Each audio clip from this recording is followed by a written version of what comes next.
Support comes from the Missouri Forest Products Association, saluting Earth Day on April 22nd with an ongoing commitment to help offset carbon emissions with sustainable harvesting of Missouri forests.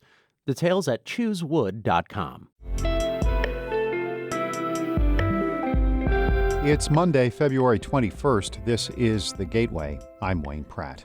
Missouri is one of the last states to send out federal funding for education from the American Rescue Plan Act. Missouri is incredibly behind the curve because our superintendents in Missouri have not even had the chance to start to do some of the bidding, get some of the estimates for this work. In just a few minutes, St. Louis Public Radio's Kate Grumke reports on how schools hope to spend the money.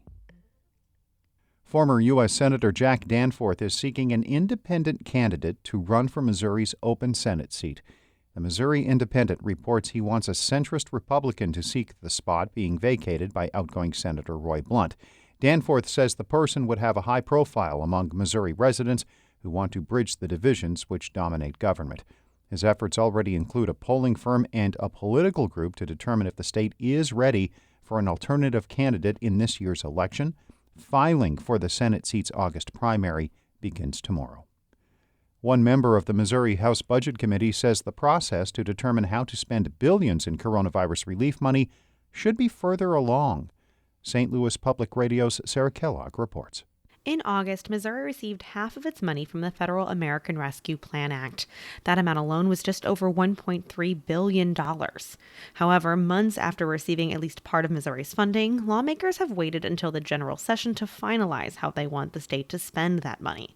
Democratic Representative Peter Meredith of St. Louis says this process should have started earlier, as it's set to be a large undertaking and he thinks money could be left on the table. I am very worried that, especially with as long as it's taken so far to even just get moving on this, that the resistance will be strong and we won't get all the way there. And the deadlines will start hitting sooner than we think. The deadline for states to allocate their total funding is at the end of the year 2024. In Jefferson City, I'm Sarah Kellogg, St. Louis Public Radio. The most recent efforts to bring legal sports betting to Missouri will be discussed by a House committee this week. 3 bills are expected to be discussed tomorrow. The Post-Dispatch reports a legislative analysis of one of those proposals suggests legal wagering could bring in more than $15 million in tax revenue. That money would help schools. The newspaper reports more than 20 bills on sports betting have been filed in the state since 2009. At least 5 proposals have been filed this year. Work can soon begin on bike and pedestrian upgrades throughout St. Louis. St. Louis Public Radio's Rachel Littman has more. Upgrades include protected bike lanes on a mile-long stretch of Tucker Boulevard in downtown and a 2-mile stretch of South Broadway from the River City Casino to Belle Reeve Park. The biggest of the projects is a rebuild of the Compton Avenue Bridge. For the first time, that bridge will include a bike lane.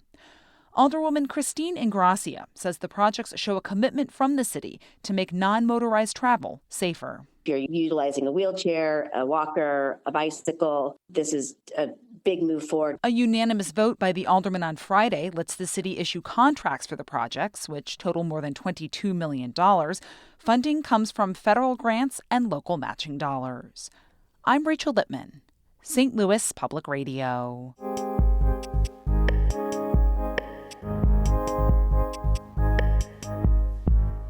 Missouri is one of only 2 states that have yet to give schools permission to start spending the federal education funding in the American Rescue Plan Act. As St. Louis Public Radio's Kate Grumke reports, state lawmakers are coming up on a March deadline to approve spending of that huge pool of money. Fiction or non-fiction? Look at it. Fiction. What does fiction mean? On a recent Tuesday at Sticks Early Childhood Center in St. Louis, teacher Erica Johnson is practicing reading comprehension with her kindergartners. The class has had trouble with this subject. Johnson says she first saw the problem at the beginning of the school year. We noticed a big deficit of how it had been in the past. Children struggling with alphabet recognition and letter sounds and writing their names. Johnson and her coworkers brought their concerns to the school's principal, and in January they launched a tutoring program for a smaller group of students on Saturday mornings. St. Louis Public Schools is using some of the earlier federal coronavirus relief funding to pay for the overtime and other costs of the program. So far, Johnson says it seems to be working. I have seen gaining confidence as well. Just a child that you came in saying that they couldn't do it, and now, very excited that they can. This tutoring program is a small example of a huge nationwide effort to address the ways the pandemic affected education. And the federal government has sent a lot of money to states to help. The biggest pool by far came from the American Rescue Plan, which President Biden signed into law in March of 2021. Got it. Thank you all. Appreciate it.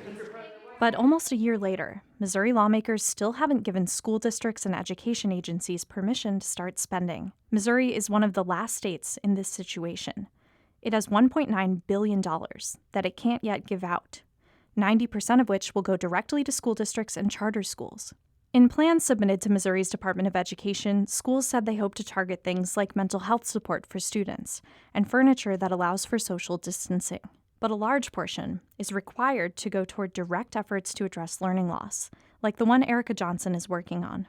Johnson's district, St. Louis Public Schools, stands to receive the most money in the state, more than $100 million. Claire Crapo was hired last summer to oversee this money and says this is an unprecedented opportunity. What's really exciting to us about these dollars is that they really allow us to support our students directly, not only in the short term, but also rethink and reimagine how we're educating our students now and in the future. But first, lawmakers in Jefferson City have to take action, and they're coming up on some deadlines.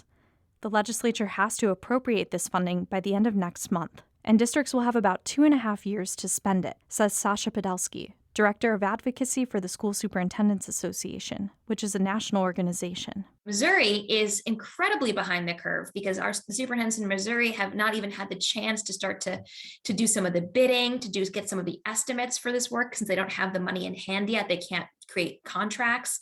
And so it really puts Missouri school districts in a disadvantage.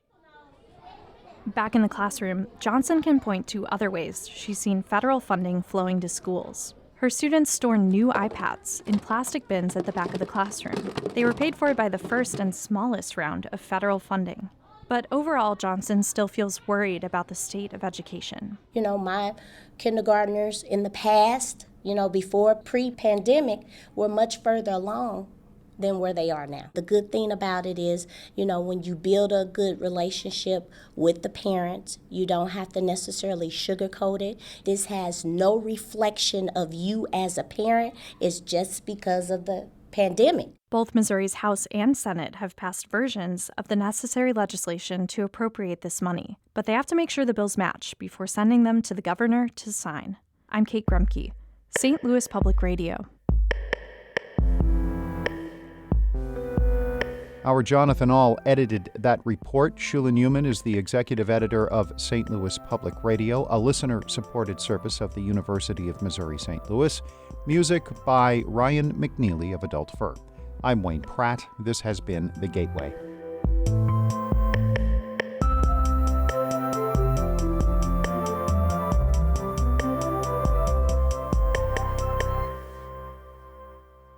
Support comes from the Missouri Forest Products Association, saluting Earth Day on April 22nd with an ongoing commitment to help offset carbon emissions with sustainable harvesting of Missouri forests. Details at choosewood.com.